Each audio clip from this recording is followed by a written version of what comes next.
Paul and Wendell Corey.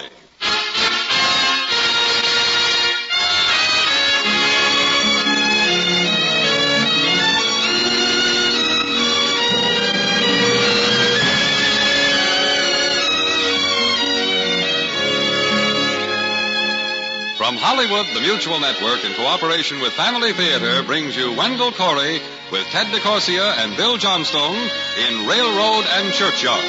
To introduce the drama, your hostess, Arlene Dahl.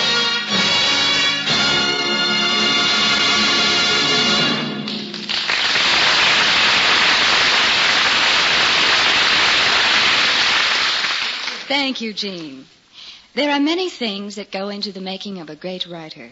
His ability at characterization, the dramatic impact of his narrative style, and above all, his ability to create a story of lasting universal meaning.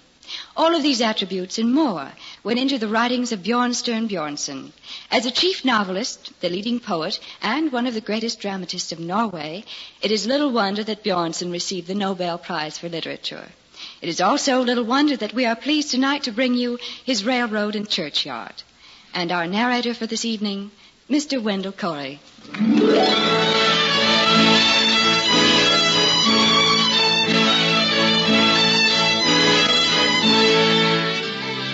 It was a wonderful thing, the friendship between Knut Akre and Lars Hogstad.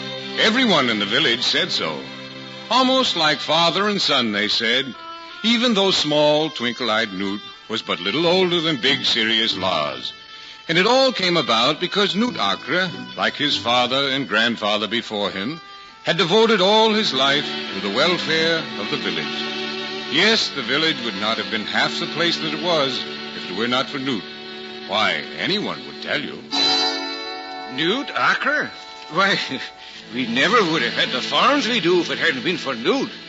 He started an agricultural school for us to learn in. Our children can bless Knut Akre for their education. It is he who founded the library and started our school. Children? More than children got their schooling from him. How about the many nights he spent teaching older folk who were backward in their learning? Look at Lars Hogstad over there. Everything he knows he'll learn from Knut.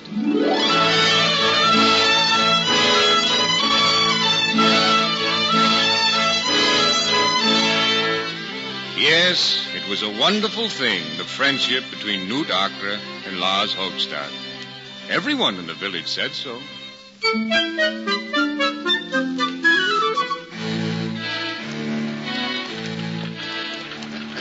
I still do not understand why you wished me to go with you to the village this day, Knut. Could I not merely wish the pleasure of your company, Lars? On some other day, perhaps, but today the Board of Supervisors is meeting. Oh, is it really, Lars? Even if you were not chairman, you would be aware of that, you old faker. I do believe that Board of Supervisors means more to you than anything else in this world. So I repeat my question. Why do you wish me to journey to the village with you on a meeting day? Well, Lars, you are going to become a member of the Board of Supervisors. I am going to... Yes, Lars, you. But the board is the most important organization in the village. Its members must be men of good judgment, sound reason. The welfare of everyone living here depends upon their decisions. Of course, Lars. That is why the man of soundest reason and good judgment has been elected as chairman, namely me. But seriously, Lars, do you think I would even have suggested your name if I did not have the greatest faith in your ability? I know you would not. Your pride in the board, your... So it is settled. You shall attend your first meeting this afternoon.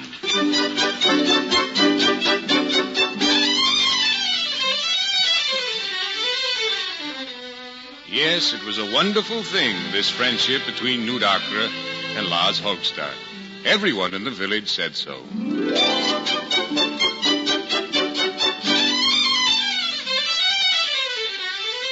One day, the Board of Supervisors convened to consider a certain important proposal. Gentlemen, Gentlemen, I'm sorry to interrupt your serious discussion over the relative merits of Sven's and Johansson's hops in the making of homemade beer. But we have here a petition from our good neighbor, the bailiff, which proposes that the village grain magazine be sold, and the proceeds used to establish a small savings bank. However, I think he overlooks the fact that the grain magazine has served us well for many years. Ever since the time long ago that it was given to the village as a gift by my grandfather. No, gentlemen, I fear that the bailiff, while a worthy and estimable gentleman, is not very felicitous in his proposal to this board. Well, there is the proposition. Now we must vote on it. Lars Hogstad, do you vote to deny this petition? No, I wish to agree with the bailiff. What? He agrees? Well, what is there? I don't... Very well, Lars. Do you wish to make a statement in support of your position? Yes, I do. I cannot see that it matters if the proposal came from the bailiff or not, nor whether the magazine building was a gift or not. The grain magazine has outlived its purpose. It now costs the village money to maintain it, whereas a properly run savings bank would return a handsome profit. I cast my vote in favor of the bailiff's proposal. Very well, Lars. In favor, 1 vote. In favor, 2 votes. In favor, 2 votes. In favor, 3 votes. In favor, 3 votes.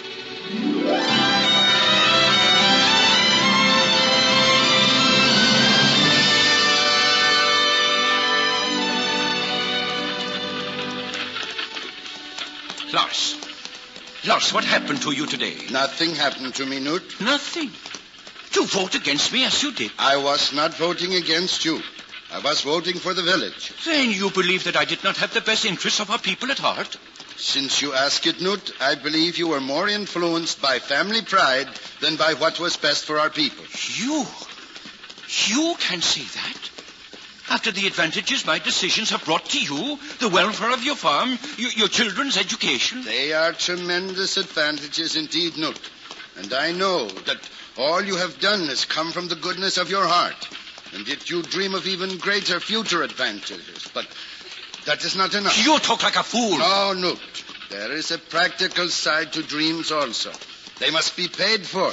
And the taxes of this village have grown so heavy they are becoming unbearable. Because of your selfish desire to satisfy your own dreams, you are driving us into bankruptcy. And you, Lars, you to whom I have taught so much. I presume a practical man like you could do better as chairman of the board? Yes, Newt. Yes, I believe I could. Very well, then. Take the honor. I shall resign. I am able to live without it. After all, there are harder things to lose.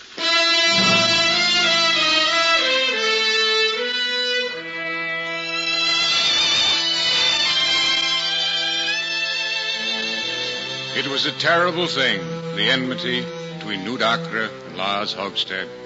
Everyone in the village said so. No longer were they seen together. Each went his own separate ways, though the other had never existed. Yes, it was a terrible thing. Everyone in the village said so.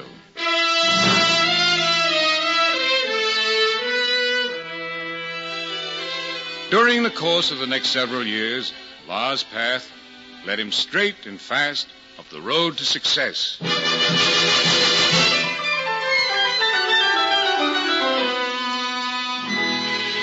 But as for Newt Acre, well, his friends did their best to aid in healing his hurt. Newt, we've missed you on the board of supervisors. There is something lacking without an Acre on the board. Your grandfather, your father, then you. Oh, I do not have to explain all this, Newt. Simply, we all wish you back with us again. All of you, my friend? Well, perhaps. No, thank you just the same. I am really too busy with my agricultural college to devote any time to the board.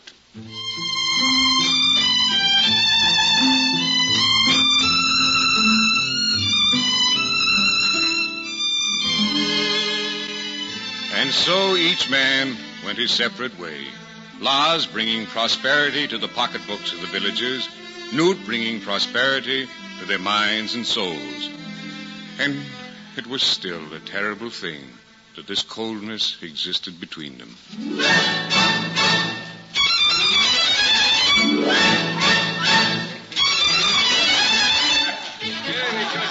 Then one day there was a wedding of the two young people who had been Newt's first pupils in his school. Afterwards, at the home of the bride's parents, there was much dancing and merrymaking. And in one corner of the room, stern and dour, stood Lars Hordstad. And in the opposite corner, quiet, the twinkle gone from his eye, stood Newt Akre.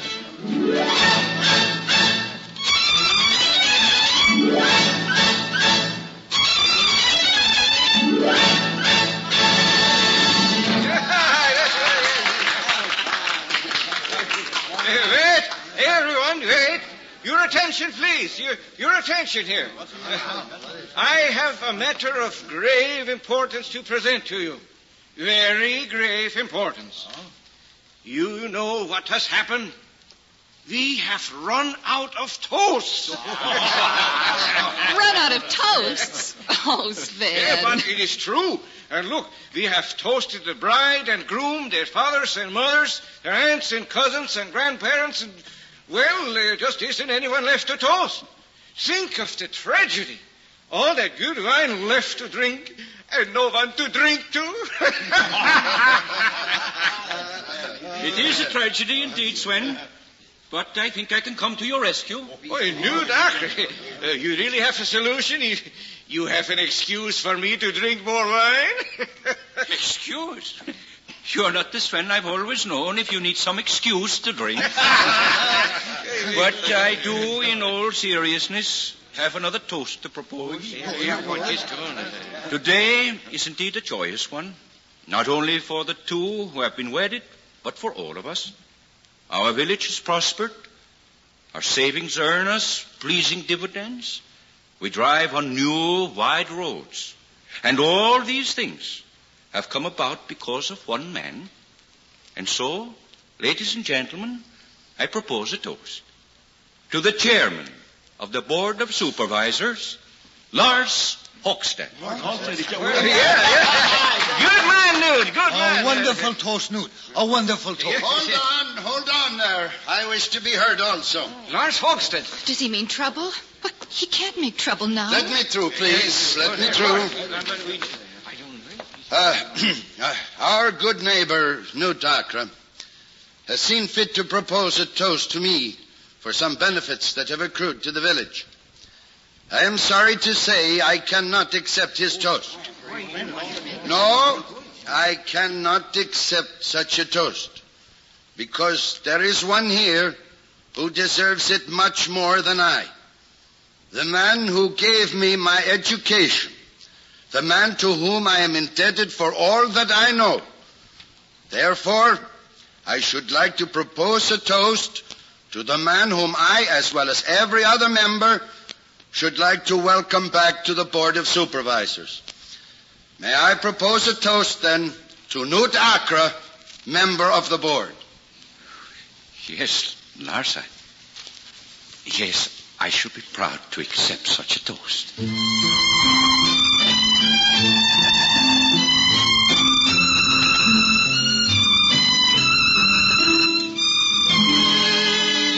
Now it was a strange and unnatural thing, the armed truce between Newt Akre and Lars Hogstad. Everyone in the village said so.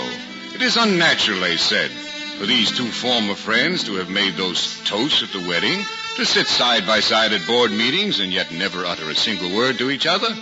Yes, it was a strange and unnatural thing.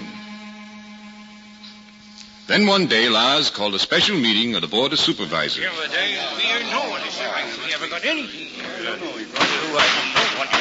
Gentlemen, this special meeting has been called at the request of several members who seem to feel that a state of emergency exists in our village. While your chairman does not wholly agree with this attitude, nevertheless... It does not matter if you agree or not, Lars. You cannot deny that Versteiner's lost his home and farm through foreclosure. Nor did Johansson realize not 1 penny from his harvest. The money went to satisfy creditors. Aye, we all face ruin and disaster. And you alone are responsible, Lars Hochstead. You and your speculations. Yes, You forget that the money to run a village must be obtained from somewhere. Either through taxes or from investments made through our savings bank. Investments, indeed. Aye, there's precious little investments about money lost in real estate projects where never a house was built. Or in the purchase of securities that today are not even listed on the exchange. Yeah. Your right. bank is still solvent, gentlemen. Your savings are still secure. Savings? What savings? You know that the entire village follow the example set by your bank. We too own land without improvements. Securities that cannot find a buyer at any price. We shall lose everything. Yes, we didn't want And what if I tell you there is no need for you to lose anything? That there is a solution for all your problems? A solution, Lars? What kind of solution? Yes, Lars. What is it? What kind of miracle do you propose to bring us? It is no miracle I propose to bring, gentlemen. It is a railroad.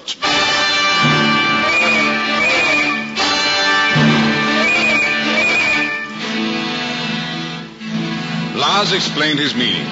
The railroad company was going to build a line through their county. 2 alternate routes had been proposed, one directly through the valley in which the village lay, the other through a parallel valley a few miles distant.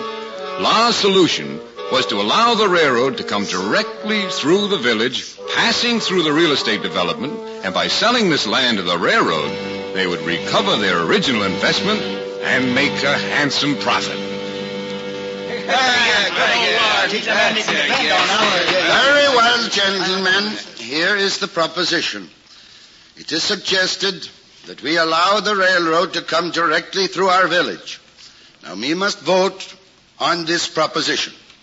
Nutakra, how do you wish to vote? I cast my vote directly against the railroad, Lars. Very well. 1 vote against. Do you wish to make any statement in support of your position? Yes, I do. I shall not speak of the noise the railroad will bring, nor the dirt and soot our children will have to breathe instead of clean, fresh mountain air. I will merely ask you to look at this map of our county. A glance will show you that all the benefits of a railroad can be ours, even if it passes through the adjoining valley by stations for our use at these 2 points. Now, I should like to call your attention to the fact that in order for the proposed railroad to run through the real estate development, it must pass directly through this area. And this area, gentlemen, happens to be the old church graveyard. The graveyard? Are you certain, Newt? Look for yourselves, gentlemen. Newt is right. How can we disturb that graveyard?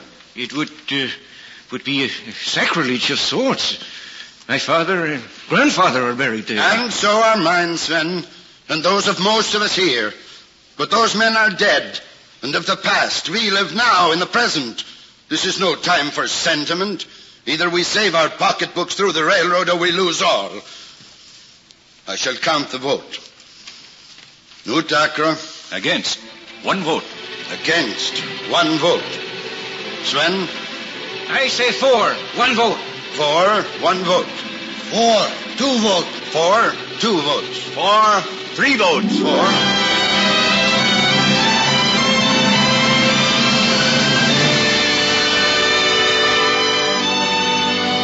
And so the proposition carried, and within a short time, the work on the railroad began.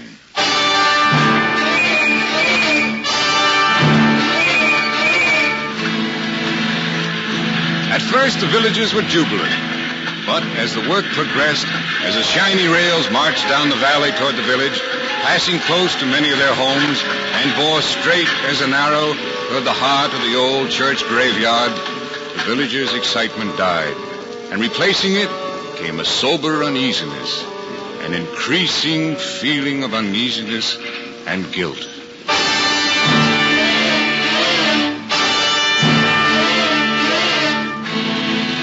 One night, Lars was in bed, unable to sleep, listening to the work engines passing back and forth on the rails that had just been laid in front of his house.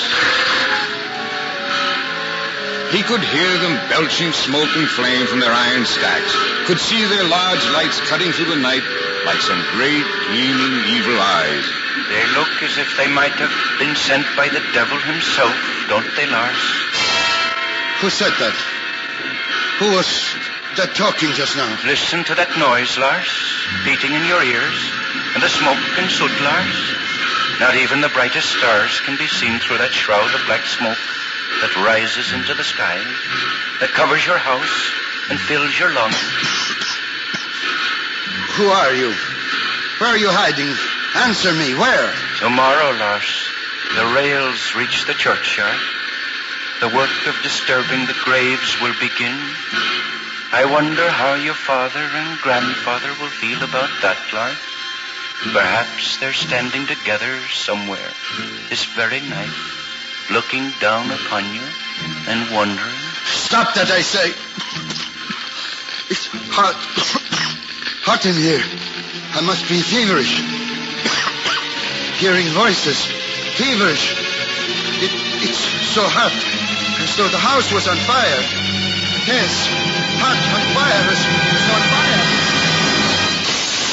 Lars! Wake up, man! Wake up! You, Doctor. The sparks from the engine have set the house afire. Here, to the window, quickly, before you burn to death in the flames.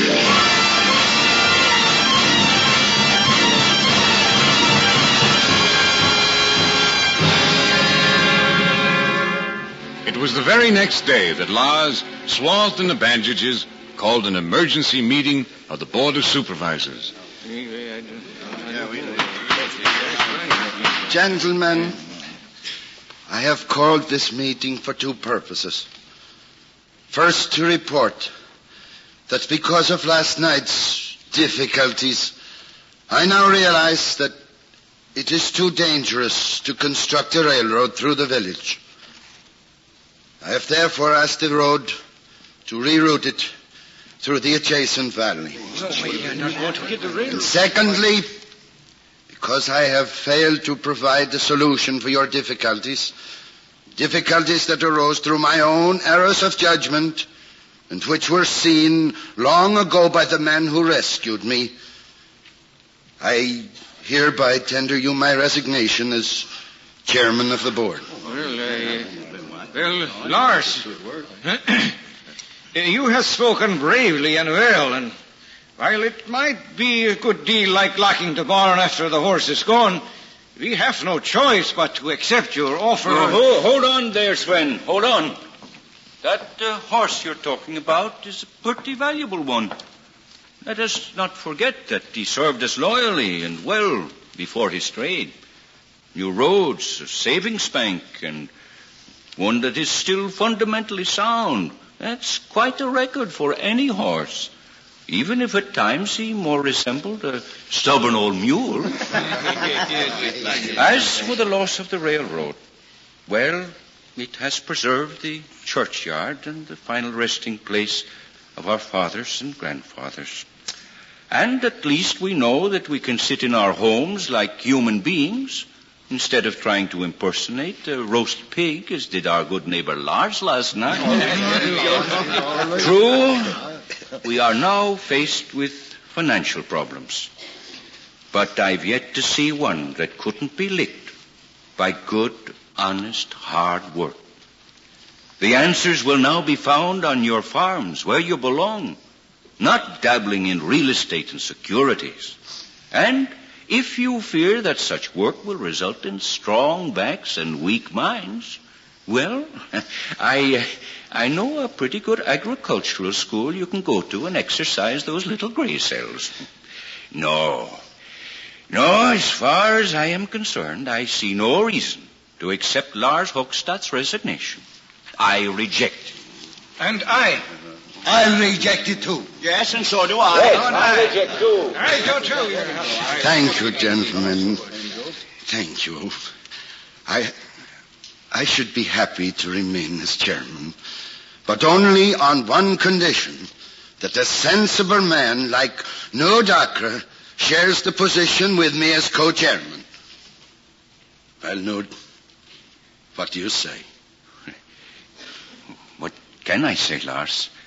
If the village is willing to trust a couple of stubborn old mules to harness, perhaps we can still show them how to pull a plow.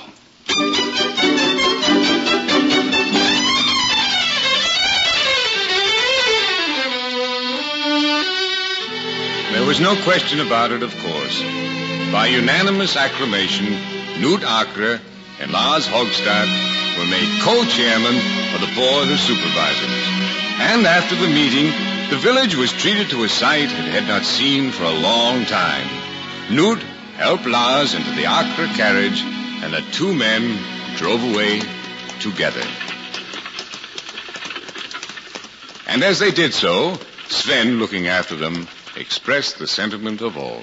Yeah, it is a wonderful thing, that friendship between Knut Akre and Lars Hogstad. Wonderful for them, and for us. Yes, it's a wonderful thing, their friendship. Everyone in the village says so.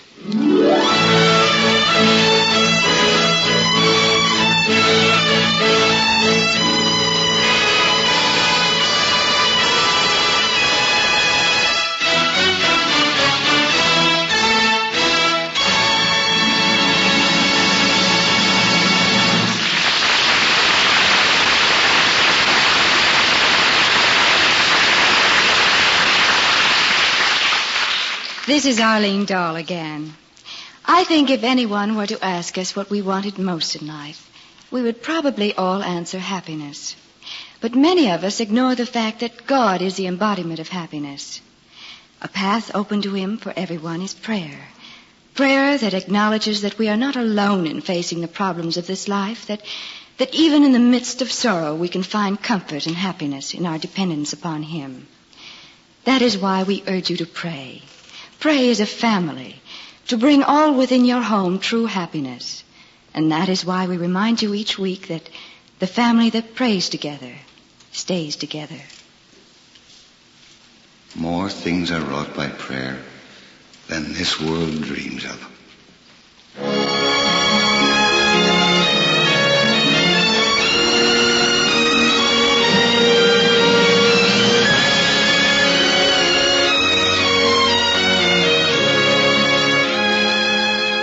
From Hollywood, Family Theater has brought you Wendell Corey as the narrator and Arlene Dahl as hostess in Railroad and Churchyard with Bill Johnstone and Ted DeCorsia.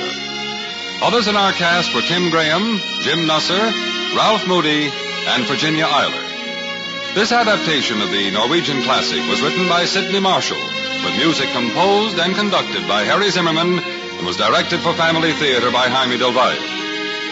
These Family Theater broadcasts are made possible by the thousands of you who felt the need for this type of program, by the Mutual Network which has responded to this need, and by the hundreds of stars of stage, screen, and radio who have so unselfishly given of their time and talent to appear on our Family Theater stage. To them and to you, our humble thanks. This is Gene Baker expressing the wish of Family Theater that the blessing of God be upon you and your home, and inviting you to join us next week at this time when Family Theater will present Roddy McDowell and Terry Kilburn in Mark Twain's The Prince and the Pauper. Join us, won't you?